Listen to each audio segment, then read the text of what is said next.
Hi, I'm Glenn. This is my boy Reggie. Hello. I'm a white guy. He's half of me, and he's half of his mom, which means, in other words, he's half American and half Indonesian until he turns 21, and then he has to decide. He has to choose because the Indonesian laws do not allow dual citizenship for adults, whereas American currently, at least, does. Over the past couple of decades, the Supreme Court has worked very hard, at least certain members of the Supreme Court have worked very hard to undermine the Constitution of the United States and to make very political and religious decisions where the job of the Supreme Court is to uphold the Constitution. And this is sometimes true of the Democrats or the liberals on the Supreme Court, but mostly it's true of the Republicans, who often, especially in recent years, have really gone overboard with Citizens United, Dobbs, and now this week, what Chief Justice Roberts and his traitorous compatriots have done is they have voted the last part of the Voter Rights Act out of existence, which was Section 2. Roberts and his traitorous friends started the process in 2013. Now, for those of you who don't know, the Voter Rights Act was passed some time ago to help make sure that everybody was able to vote. And previously, people of color had the right to vote, but in some places, the white racist assholes worked very hard, including murder, to prevent them from voting. But with the Voter Rights Act, things started to change.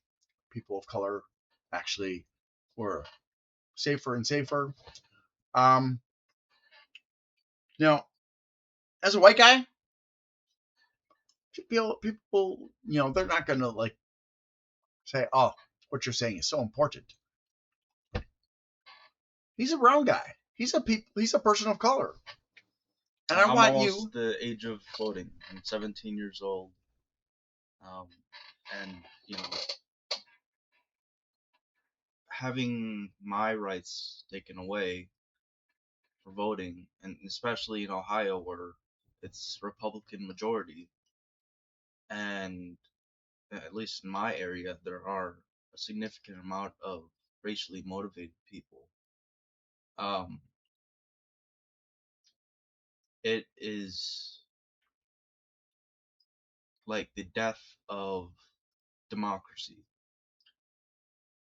for me and all of those of color in this country.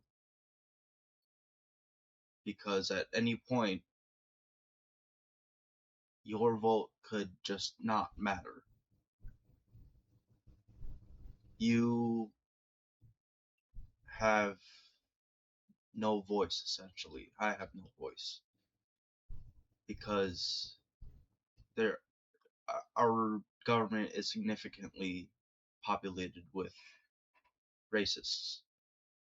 And the minority that isn't,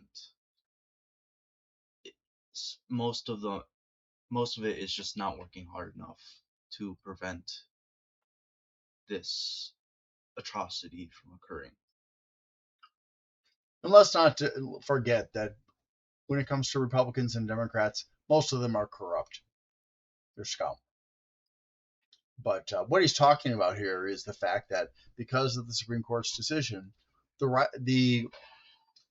right that was ensured, that made sure, I should say, that people of color could vote safely, has been erased. And gerrymandering can proceed apace because neither the Republicans or the Democrats actually want to get rid of gerrymandering, even though it should be illegal and should have been illegal a long time ago. We should return to the basis that we started on, where districts were made in a fairly uniform manner without manipulation to silence certain groups of people by making them a minority in their voting district. And this is what he's concerned about. This is what I'm concerned about. This is what many people, good Americans, as opposed to the racist fake Americans, and that doesn't mean white or black or brown, it means everybody that actually cares about this country. The people who want a theocracy, the people who want a technocracy, the people that want a white dominated country, they're not Americans. They're traitors. They don't believe in the founding fathers' principles that they set when they created this country: freedom and democracy. While maybe some founding fathers were slave owners, yes, a lot of them voted to try and abolish slavery. They were very passionate, and it was incredibly hard to get to the point that we are in right now. I mean, thousands have died, maybe even millions. It was a horrible civil war that has taken more American lives than any other war that we have partaken in history. And there was misery for decades for black and brown and Asian people. Hundreds of years, actually. Think about it. Really, yeah. After slavery, there was the Jim Crow laws, there was KKK and other racially motivated groups. There was the corrupt politicians, Democrats in the South, trying to make sure that the black people were still oppressed. And now we have Trump, who is trying to do the same to brown people, Latinos, trying to make a living for themselves. Not even just the criminals, he's tearing apart families, he's deporting children and parents and people who just want a better life away from the crime and the pain in their home country. And he's made it seem like he trusts and is accepting of black people, but his game is always lying to pass his policies, to get the voters he needs, the support he needs to have the power, because as the Constitution enshrines, it is our consent, the people's consent, to allow who we vote for govern us. We have voted in a president who will only care about that value until he has ultimate power and he strives for nothing else. He has threatened, essentially, to become a dictator in the past. He has wanted to erase the Constitution. You can see in the 2025 doctrine, which he and the Heritage Foundation, Yeah, wrote together, and which he tried to cover up. He wants to oppress black people, take away their rights, and he wants to take away the rights of women, make them go back to their traditional roles as um, housewives, as just raising babies and giving men pleasure. And he wants to obviously deport any non-Americans, which he believes are just people of color, of any color that isn't white, Christian, Republican. Essentially anyone who doesn't believe him and what he is trying to do to this country. And this not only is a crossroads, it is a vital battle, not a violent one, but a silent one, that we have to show our solidarity, our strength together as people of America against the tyrants, not only Trump, but all of his cronies, the Silicon Valley billionaires, soon to be trillionaires, the Scientology cult, the racists, the people who just want to make themselves richer and will stomp down anyone who tries. And the Bohemian Society, which is, well, it started out as a bunch of artists, but they didn't have any money, so they invited a bunch of rich people, and then it became a rich people thing, and then it became an elitist thing. And recently, there have been documents that have been uncovered that support the rumors about the Bohemian Society and how it's an elitist organization that has been secretly running the government. So, ironically, Trump is not a part of the Bohemian Society. They would not take him in. Yeah. So, anyways, I wanted to ask you, son, when you heard that the Supreme Court, the 6 traitors, had done this, what was the first thing you felt? I wasn't surprised. I knew eventually it would happen with the course that this country is taking. It's been in the cards for, as he said, decades. But how did you feel?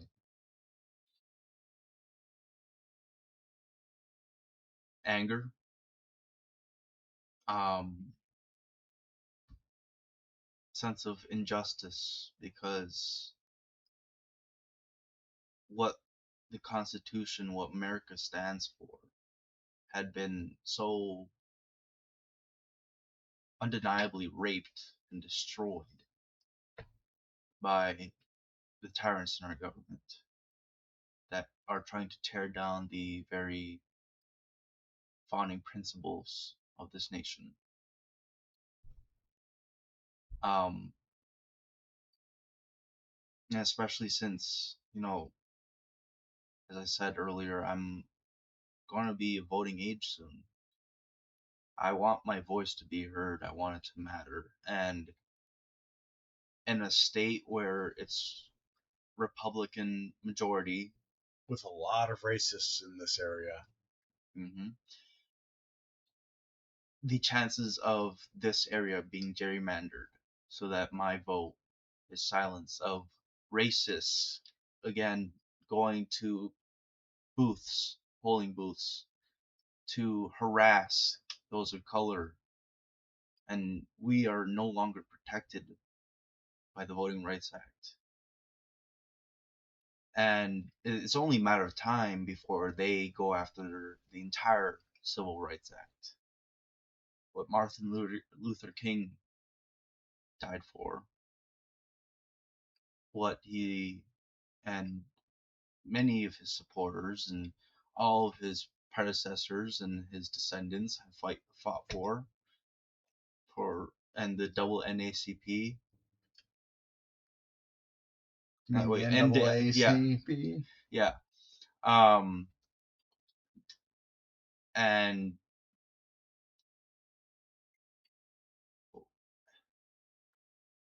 how is it that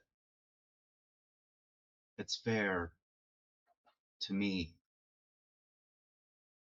someone who wants to have a voice, who has a conscience and a mind of his own, to be silenced by those who just don't believe me?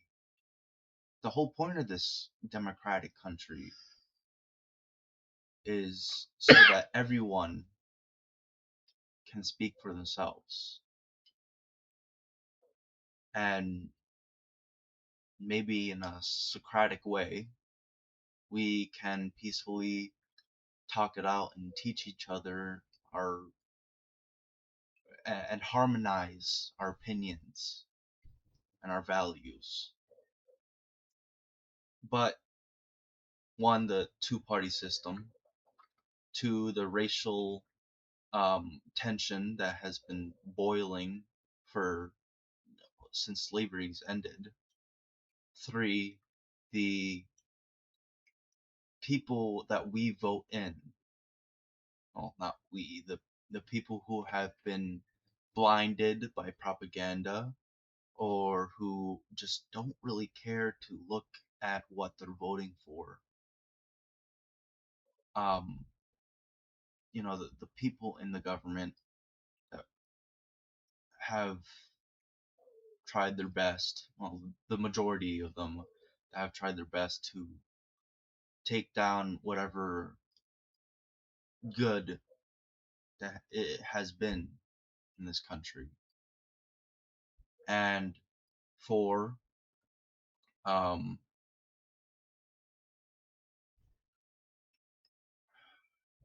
the unconstitutional acts by Trump, such as declaring war without approval from Congress, or the signing and passing of bills in secret without, the correct checks and balances that were set up purposefully because the founding fathers knew there was going to be people like this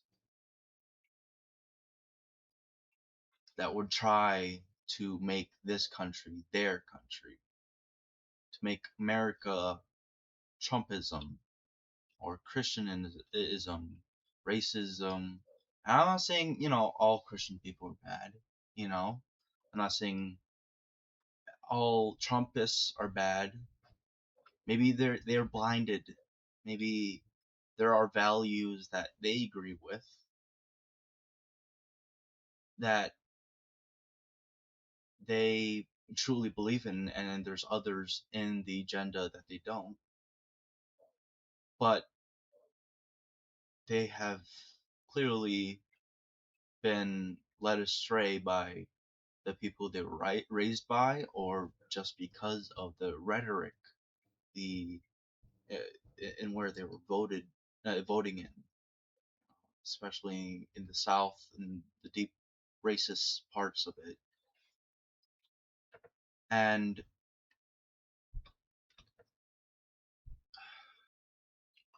You know, there are also a lot of executive orders where Trump has created executive orders that trample on the rights of media, trample on the rights of the legislative branch, the judicial branch, and even the states' rights are being trampled on.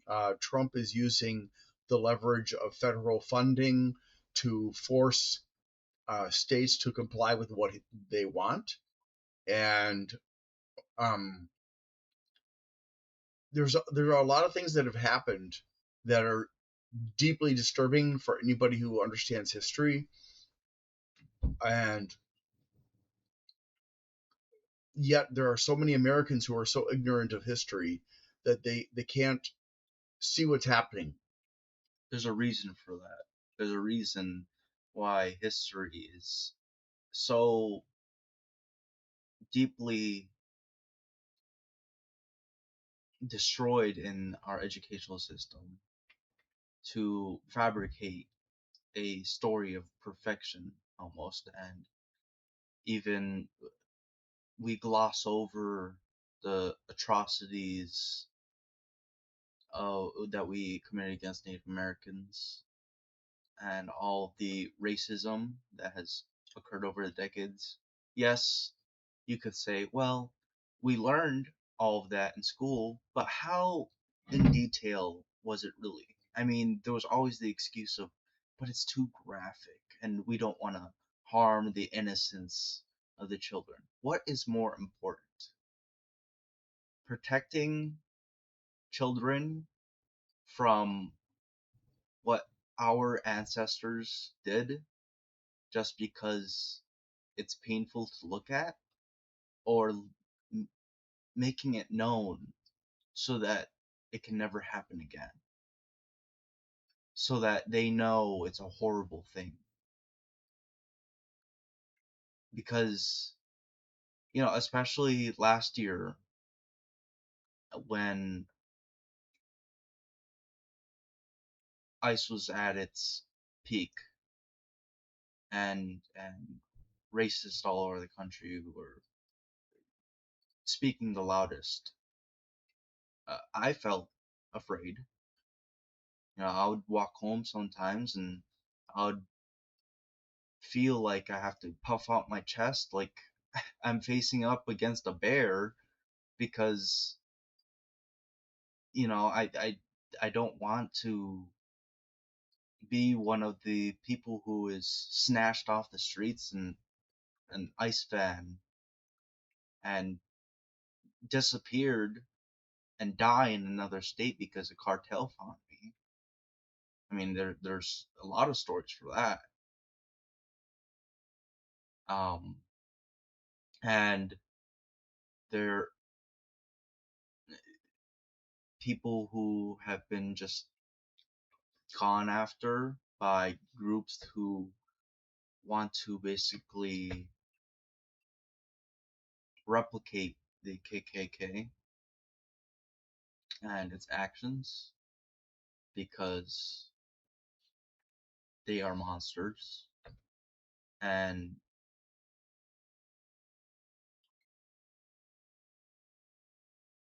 what we often forget in this country as a people is that as long as we stay quiet and let things happen, let our principles, our liberties, what our ancestors fought for be destroyed bit by bit. It may seem small in the moment, but eventually there will be so much chipped away that America will no longer stand for freedom, for democracy, for the melting pot of cultures and peoples, and instead be a nation dedicated to destroying those things. And essentially, I'm seeing something akin to 1984 by George Orwell being developed.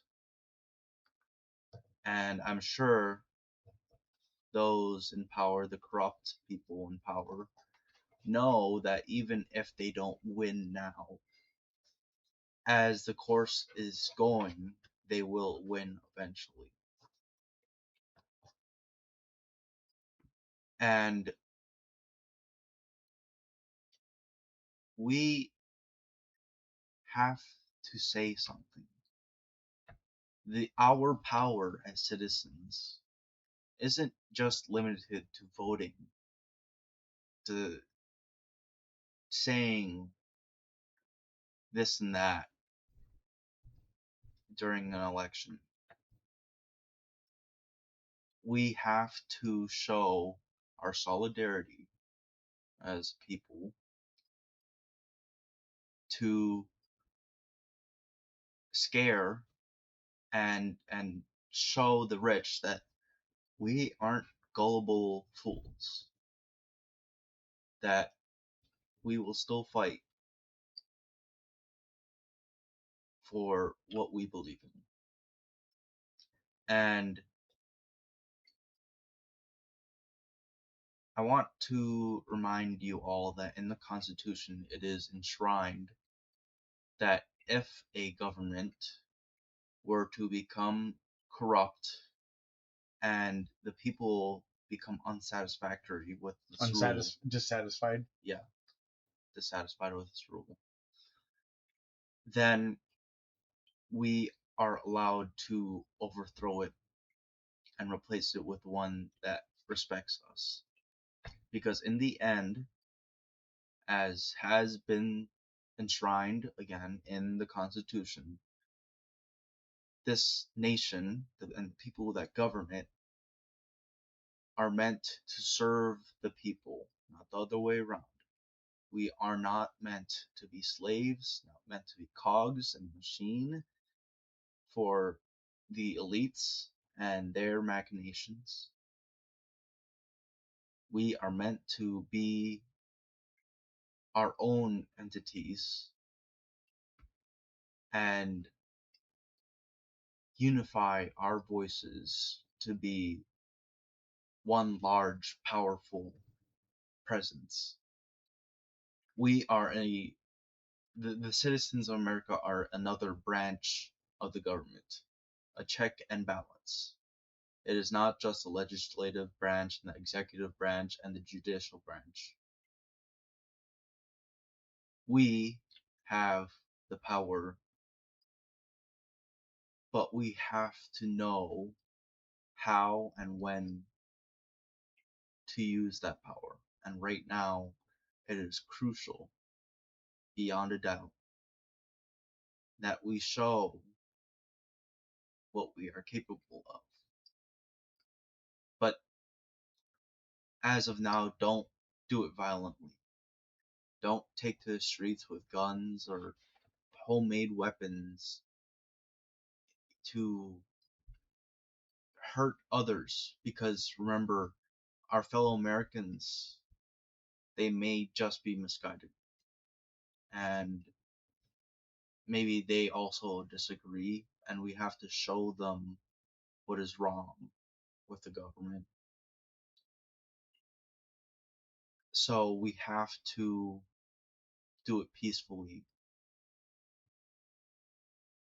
And the only reason we won't be peaceful is because the government no longer gives us an option to be peaceful, such as an authoritarian dictatorship with that is unconstitutional, that completely destroys our rights and tries to essentially genocide a population that isn't American in the eyes of the ruling class and the elites.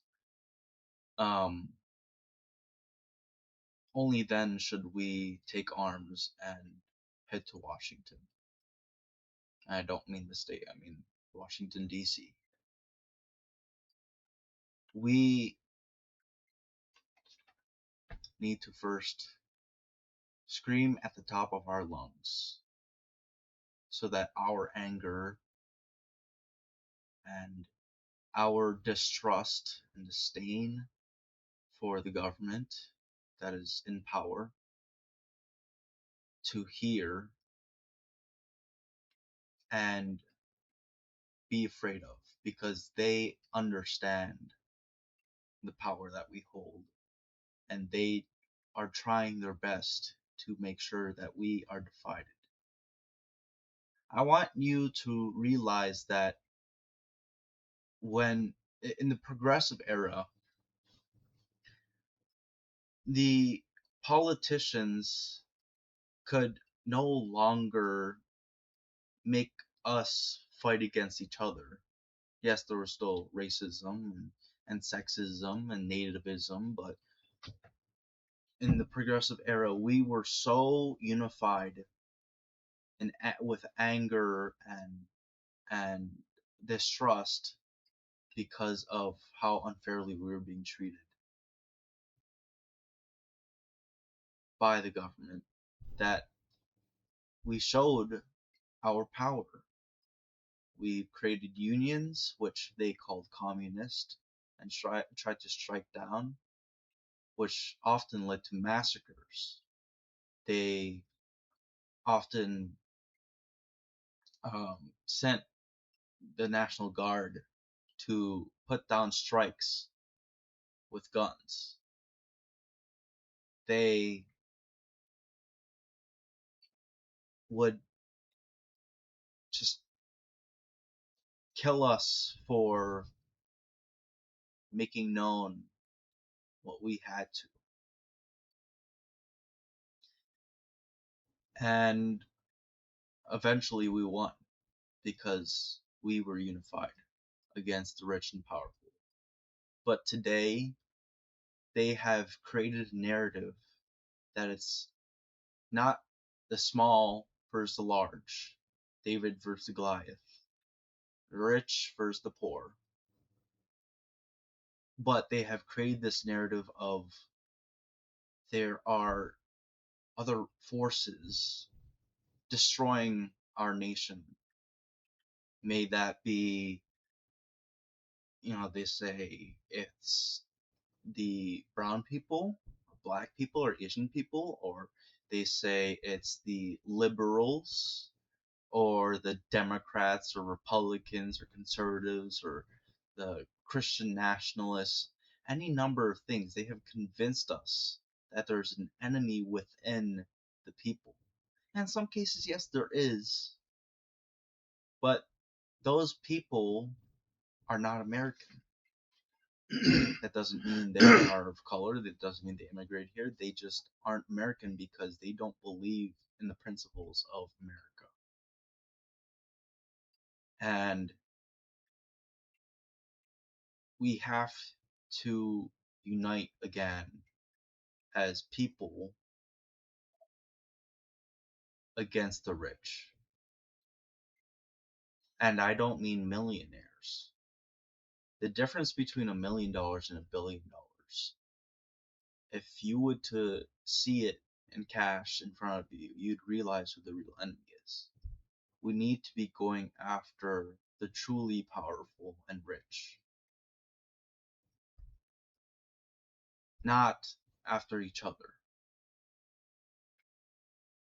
because that will only weaken us and let the government control us even further. Would you like to add anything to that? No, I think you have said plenty. And is there anything else you needed to add before we close?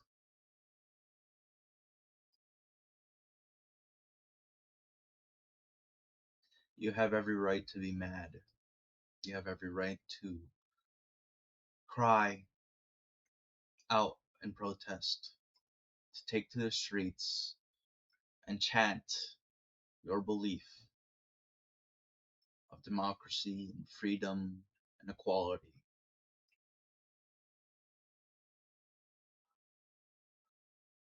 And please do, because if we don't fight now, there might not be another chance without having to do it with violence. To quote a famous man, you gotta fight like hell! That was Trump, by the way. Anyways, thank you so much for watching. If you actually got to the end of this, write in the comments, fight like hell. Because, well, it's true. We're going to have to fight like hell to protect our country from the elitists, the racists, the Christian nationalists, the technocrats, and others who are trying to destroy our country to turn it into what they want it to be because they're not satisfied with what they've got. Thank you so much again. Have a great day.